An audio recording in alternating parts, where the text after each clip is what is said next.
നമസ്കാരം. മുഖ്യമന്ത്രി വി.ഡി. സതീശൻ അസാധാരണ പ്രതിസന്ധിയിലേക്കാണ് സ്വയം എടുത്തു ചാടിയിരിക്കുന്നത്. അദ്ദേഹം പ്രതിപക്ഷ നേതാവായിരുന്ന കാലത്ത് ഉന്നയിച്ച പൊതുസമൂഹത്തിൻ്റെ പിന്തുണ ആർജിക്കാൻ അദ്ദേഹം എടുത്തുപയോഗിച്ച പല കാര്യങ്ങളും അദ്ദേഹം മുഖ്യമന്ത്രിയായിരിക്കുമ്പോൾ ആവർത്തിച്ച് അതിനെയൊക്കെ ഖണ്ഡിച്ചുകൊണ്ട് നടപ്പാക്കുന്നു എന്നുള്ളതാണ് പ്രധാനപ്പെട്ട ആരോപണം. ഇതിനെ മറികടക്കാൻ കഴിയാത്ത വിധമുള്ള കുരുക്കിലേക്ക് അദ്ദേഹം എത്തപ്പെട്ടു എന്നുള്ളതാണ്. അതായത് മുഖ്യമന്ത്രിയെ വിമർശിച്ചതിൻ്റെ പേരിൽ 3 സർക്കാർ ജീവനക്കാർക്കാണ് ഈ ചുരുങ്ങിയ 10 ദിവസം മാത്രം കഴിഞ്ഞ ഒരു സർക്കാർ നടപടി എടുത്തിട്ടുള്ളത്. 3 പേരെ സസ്പെൻഡ് ചെയ്ത 3 ജീവനക്കാരെ സസ്പെൻഡ് ചെയ്തു, മുഖ്യമന്ത്രിയെ വിമർശിച്ചു എന്ന പേരിൽ. ഇതിനെതിരെ കടുത്ത വിമർശനമാണ് വ്യാപകമായി വരുന്നത്. വി.ഡി. സതീശൻ മുഖ്യമന്ത്രി കഴിഞ്ഞ ദിവസം നടത്തിയ പ്രസ് മീറ്റിൽ ഇത് സംബന്ധിച്ച് ചോദ്യം ഉയരുകയും ആ ചോദ്യത്തിനെ വഴിതിരിച്ചുകൊണ്ട് മറ്റൊരു കാര്യം ഉന്നയിക്കുകയും ചെയ്ത് മറുപടി പറഞ്ഞ് തടി കഴിച്ചലാക്കുന്ന കാഴ്ചയാണ് നമ്മൾ ഇന്നലെ കണ്ടത്. എന്നാൽ യഥാർത്ഥത്തിൽ എന്താണ് സംഭവിച്ചത്? മുഖ്യമന്ത്രി അസാധാരണമായി പ്രതിസന്ധിയിലേക്ക്, കടുത്ത വി.ഡി. സതീശൻ അനുകൂലികൾ പോലും അദ്ദേഹത്തിനെതിരെ വിമർശനം ഉന്നയിക്കുന്ന സാഹചര്യത്തിലേക്ക് എങ്ങനെയാണ് എത്തിപ്പെട്ടത് എന്ന് നമുക്കൊന്ന് പ്രാഥമികമായി നോക്കാം. ജവാദ് സുബൈർ എന്ന ഒരു സർക്കാർ ജീവനക്കാരൻ, അദ്ദേഹത്തിൻ്റെ ഒരു ഹയർ സെക്കൻഡറി പ്രിൻസിപ്പൽ, അദ്ദേഹത്തിൻ്റെ ഫേസ്ബുക്ക് പേജിൽ സാധാരണമായ ഒരു വിമർശനം, ഒരു രാഷ്ട്രീയ വിമർശനം ഉന്നയിക്കുകയാണ്. അതായത് ഖജനാവിൽ പൂച്ച വിറ്റ് കിടക്കുന്നു എന്നുള്ള മുൻ സർക്കാരിനെതിരായ വിമർശനമായി വി.ഡി. സതീശൻ മുഖ്യമന്ത്രി ആയ ഘട്ടത്തിൽ വരെ ആവർത്തിച്ചു പറഞ്ഞൊരു വിമർശനം. അത് ഖണ്ഡിക്കാൻ വേണ്ടി നിലവിലെ സാമ്പത്തിക സ്ഥിതി മുന്നോട്ട് വെച്ചുകൊണ്ട് RBI നൽകിയ കണക്കടക്കം ഉദ്ധരിച്ചുകൊണ്ട് വിവരാവകാശ രേഖ പുറത്തു വന്നിരുന്നു. ഈ സാഹചര്യത്തിൽ 5000 കോടിയോളം രൂപ ഖജനാവിൽ അവശേഷിക്കുന്നുണ്ട് എന്നുള്ളതാണ്. അതിൻ്റെ തുടർച്ചയായിട്ട് ക്ഷേമ പെൻഷൻ അടക്കം ആദ്യ മാസങ്ങളിൽ കുഴപ്പമില്ലാതെ വിതരണം ചെയ്തതും തുടർന്നുണ്ടായ സാമ്പത്തികമായി വലിയ പ്രതിസന്ധി ഇല്ലാതെ മാസങ്ങൾ സർക്കാർ മുന്നോട്ട് പോയതുമായ കാര്യങ്ങൾ വന്നാണ്. ഇതിനെ ആണ് പൂച്ച വിറ്റ് കിടക്കുന്നു എന്ന വി.ഡി. സതീശൻ്റെ വിമർശനം ഖണ്ഡിച്ചുകൊണ്ടൊരു രാഷ്ട്രീയ പോസ്റ്റ് ജവാദ് സുബൈർ ഫേസ്ബുക്കിലിട്ടത്. നമ്മൾ കഴിഞ്ഞ ദിവസം ഈ സാഹചര്യം മുൻനിർത്തിക്കൊണ്ട് ഒരു വീഡിയോ, വി.ഡി. സതീശൻ്റെ പ്രതികരണം ശരിയല്ല, വസ്തുതാവിരുദ്ധമാണ് എന്ന് സൂചിപ്പിച്ചുകൊണ്ടൊരു വീഡിയോ ചെയ്തിരുന്നു. സമഗ്രമായി അദ്ദേഹത്തിൻ്റെ പ്രസ് മീറ്റിനെ വിലയിരുത്തുന്ന വീഡിയോ ആണ്. എന്നാൽ ഈ സ്പെസിഫിക്കായ ജവാദ് സുബൈറിൻ്റെ ഈ കാര്യത്തെ ഗൗരവമായി സമൂഹം കാണുകയാണ്. അദ്ദേഹം പറഞ്ഞ കാര്യം, അദ്ദേഹം ഫേസ്ബുക്കിൽ നടത്തിയ പോസ്റ്റിൻ്റെ കാര്യം നമുക്ക് ആദ്യം ഒന്ന് നോക്കാം. പിണറായി വിജയൻ സർക്കാർ ഭരിച്ച 10 വർഷത്തിനിടെ മുഖ്യമന്ത്രിയെ വിമർശിച്ചതിനോ ആക്ഷേപിച്ചതിനോ സൈബർ പ്രചരണം നടത്തിയതിനോ ഒക്കെ ആകെ നടപടി 10 വർഷത്തിനിടയിൽ നടപടി ഉണ്ടായ ആളുകളുടെ എണ്ണത്തോളം പോകുന്നത് 10 ദിവസം കൊണ്ട് വി.ഡി. സതീശൻ സർക്കാർ നടപ്പാക്കിയിരുന്നു. 3 സർക്കാർ ജീവനക്കാർക്ക് എതിരെ അച്ചടക്ക നടപടി, സസ്പെൻഷൻ നടപടി സ്വീകരിച്ചു. അതിൽ തന്നെ കുറച്ച് ദിവസം, 2-3 ദിവസം കഴിഞ്ഞ് വിരമിക്കാനിരിക്കുന്ന അധ്യാപകനെയൊക്കെ കുരുക്കി അദ്ദേഹത്തിൻ്റെ ജീവിതകാലം മുഴുവൻ അദ്ദേഹം ഇതുമായി ബന്ധപ്പെട്ട കേസും കൂട്ടവുമായി കഴിയുന്ന വിധത്തിലേക്ക് കാര്യങ്ങൾ എത്തിച്ചു എന്നുള്ളതാണ്. ഈ സാഹചര്യം ഗൗരവതരമാണ്. അഭിപ്രായ സ്വാതന്ത്ര്യം എന്നുള്ളതും ഒരു ജീവനക്കാരൻ അഭിപ്രായം പറയാമോ എന്നുള്ളതൊക്കെ ഉള്ള വസ്തുതകൾ അവിടെയുണ്ട്, ചർച്ചയ്ക്കൊക്കെ സ്കോപ്പുണ്ട്. പക്ഷേ ഈ ഉന്നയിക്കപ്പെട്ട, ഈ പരാമർശിക്കപ്പെട്ട പോസ്റ്റിൽ അദ്ദേഹം എന്ത് ഗുരുതരമായ ആക്ഷേപമാണ് ഉന്നയിച്ചത് എന്നുള്ളത് ഗൗരവപ്പെട്ട ചോദ്യമാണ്. നേരത്തെ നമുക്കറിയാം, എൻ പ്രശാന്ത് പിണറായി വിജയനെ ക്രിമിനൽ ഗുണ്ട എന്ന പരാമർശം അടക്കം നടത്തി മുന്നോട്ട് വന്നു. വി അശോക് ക്രൂരനായ ആൾ എന്നൊക്കെ പറഞ്ഞു. അതൊന്നും നമുക്ക് ആ നിലയിൽ വലിയ തോതിൽ ചർച്ച ചെയ്യപ്പെട്ടതുമാണ്. കാര്യത്തിൽ ഒക്കെ കടുത്ത നിലപാട് സ്വീകരിച്ച് പൊതുസമൂഹത്തിൻ്റെ പിന്തുണ ആർജിച്ച ആളാണ് വി.ഡി. സതീശൻ. അന്നത്തെ സർക്കാരിനെതിരായ നിലപാട്.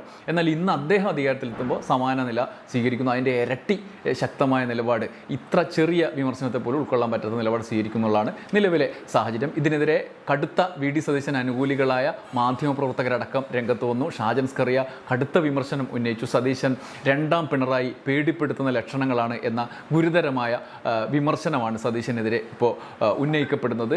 അതുകൊണ്ട് തന്നെ മാധ്യമ മേഖലയിൽ അടക്കം അദ്ദേഹം നടത്തുന്ന സമീപനങ്ങൾക്ക് എതിരായ വിമർശനങ്ങൾ ഗൗരവതരമാണ്. അസാധാരണമായ ഒരു പ്രതിസന്ധിയിലേക്ക് ഇത്രയും കാലം വി.ഡി. സതീശന് അനുകൂലമായ മുഖ്യധാര മാധ്യമങ്ങൾ ഇത് ഉന്നയിക്കുന്നില്ല എങ്കിൽ പോലും സോഷ്യൽ മീഡിയയിലും മുഖ്യധാരയിൽ തന്നെ ചില മാധ്യമങ്ങളും ഇത്തരം റിപ്പോർട്ടുകൾ ചെയ്യുന്നു. അദ്ദേഹത്തിൻ്റെ മാധ്യമ ബാൻ, കൻ്റോൺമെൻറ്റ് ഹൗസിലും ഒക്കെയുള്ള മാധ്യമ നിരോധനം, ഒപ്പം സെക്രട്ടേറിയറ്റിന് മുന്നിലെ സമര ഗേറ്റ് തുറന്നു എന്ന ആഘോഷത്തിൻ്റെ 10 ദിവസം കഴിയുന്നതിന് മുന്നേ അത് അടച്ചത്, ഇങ്ങനെ പല രീതിയിലുള്ള കാര്യങ്ങൾ ഇപ്പോൾ നടക്കുന്നുണ്ട്. വി.ഡി. സതീശന് അനുകൂല 1ാം നിര മാധ്യമങ്ങൾ, നമ്പർ 1 മാധ്യമങ്ങളൊക്കെ അത് വാർത്തയാക്കി ഗൗരവത്തിൽ കൊടുക്കുന്നില്ലെങ്കിലും ഇത്തരത്തിലുള്ള വാർത്ത വ്യാപകമായി റിപ്പോർട്ട് ചെയ്യുന്നുണ്ട് ഈ വസ്തുത വെച്ചിട്ട് എന്നുള്ളതാണ് നിലവിലെ സാഹചര്യം. KJ ജേക്കബ് മാധ്യമപ്രവർത്തകൻ ഫേസ്ബുക്കിലിട്ടൊരു കുറിപ്പ് ഞാൻ വായിക്കാം.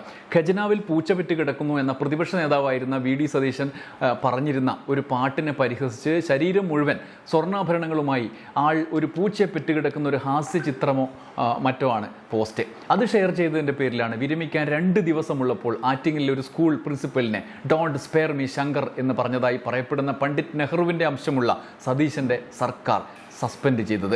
ഇനി നിങ്ങൾ വിഷ്വൽ കാണുക. ഒന്ന്, അതായത് അദ്ദേഹത്തിന് ഇന്നലത്തെ പ്രസ് മീറ്റ് വെച്ചിട്ട് പ്രസ് മീറ്റിലുണ്ടായ ചോദ്യവും സതീശൻ മാധ്യമങ്ങളെ വഴിതിരിച്ച് ആ ചോദ്യത്തിൽ നിന്ന് മറ്റൊരു രീതിയിലേക്ക് കൊണ്ടുപോയതും. വാർത്താ സമ്മേളനത്തിൽ ചോദിച്ച ചോദ്യം, സാമൂഹ്യ മാധ്യമങ്ങളിൽ പോസ്റ്റിട്ട ഒരാളെ ആറ്റിങ്ങലിലുള്ള ഒരു അധ്യാപകനെ സസ്പെൻഡ് ചെയ്തു. അദ്ദേഹം വിരമിക്കുന്നതിന് 2 ദിവസം മുമ്പ് സർവീസിൽ നിന്ന് സസ്പെൻഡ് ചെയ്തു. അതിന് കാരണമായി പറഞ്ഞത് മുഖ്യമന്ത്രിക്കെതിരായ അപകീർത്തി പോസ്റ്റാണ്. ഇത്തരം കാര്യങ്ങൾ മുമ്പ് വന്നപ്പോൾ സമാന നടപടികൾ ഉണ്ടായിരുന്നു. അങ്ങനെയുള്ള നയം തന്നെയാണോ ഈ സർക്കാരിൻ്റെ എന്നാണ് ചോദ്യം. എൻ്റെ മുഖം, നഗ്നനായൊരു പുരുഷൻ്റെ ബോഡി, അത് വെച്ചിട്ട് KSRTC ഒരു ജീവനക്കാരൻ സോഷ്യൽ മീഡിയയിൽ പോസ്റ്റ് ചെയ്താൽ എന്താ ചെയ്യേണ്ടത്?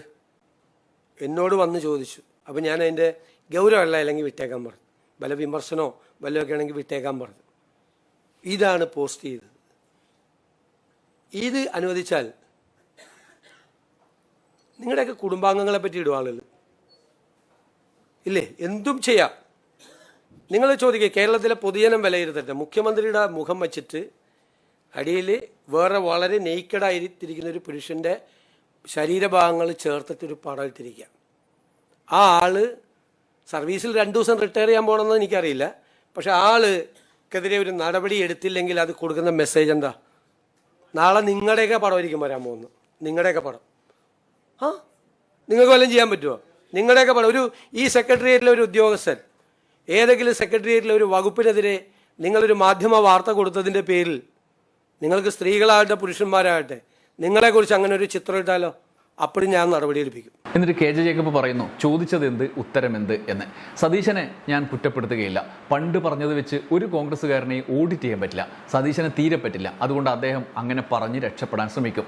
എൻ്റെ ചോദ്യം, സെക്രട്ടേറിയറ്റിൻ്റെ നോർത്ത് ഗേറ്റ് തുറന്ന് സ്വാതന്ത്ര്യത്തിൻ്റെ ശുദ്ധവായു ശ്വസിച്ച് എത്ര നേരം വേണമെങ്കിലും ഇരുന്ന് തരുന്ന മുഖ്യമന്ത്രിയുടെ പത്രസമ്മേളനത്തിൽ പോയി ചോദ്യം ചോദിക്കുന്നവരോടാണ് നിങ്ങൾ എന്തിനാണ് ആ ചോദ്യം ചോദിച്ചത് എന്നാണ് KJ ജേക്കബ് ചോദിക്കുന്നത്. അതായത് ഒരു വസ്തുത, ഒരു ഗൗരവമുള്ള പ്രശ്നം ഉന്നയിച്ച് മുഖ്യമന്ത്രിയോട് ഈ കാര്യം ചോദിച്ചപ്പോൾ മുഖ്യമന്ത്രി അതിന് മറുപടി പറയാതെ വേറൊരു കഥ അവതരിപ്പിച്ച് ഇത് ശരിയല്ലേ എന്ന് ചോദിക്കുകയാണ് ചെയ്യുന്നത്. ഇതാണ് ജവാദ് ചെയ്ത പോസ്റ്റുമായി ബന്ധപ്പെട്ട് അദ്ദേഹം നൽകിയ മറുപടി.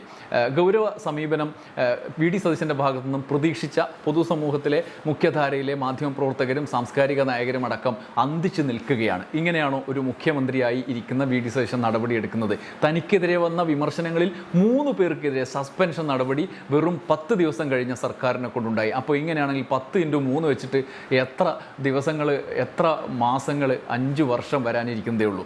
നടപടികളുടെ കടുത്ത നീക്കങ്ങളിലേക്ക് കടക്കും. മറ്റ് സംസ്ഥാന കോൺഗ്രസ് ഭരിക്കുന്ന സർക്കാരുകളുടേതുപോലെ കടുത്ത സോഷ്യൽ മീഡിയ നിയന്ത്രണം കൊണ്ടുവരാനുള്ള നിയമം അണിയറയിൽ പണിപുരയിലാണ് എന്നുള്ള വാർത്തകൾ കൂടി, റിപ്പോർട്ടുകൾ കൂടി മാധ്യമപ്രവർത്തകർ പുറത്തേക്ക് വിടുന്നുണ്ട്.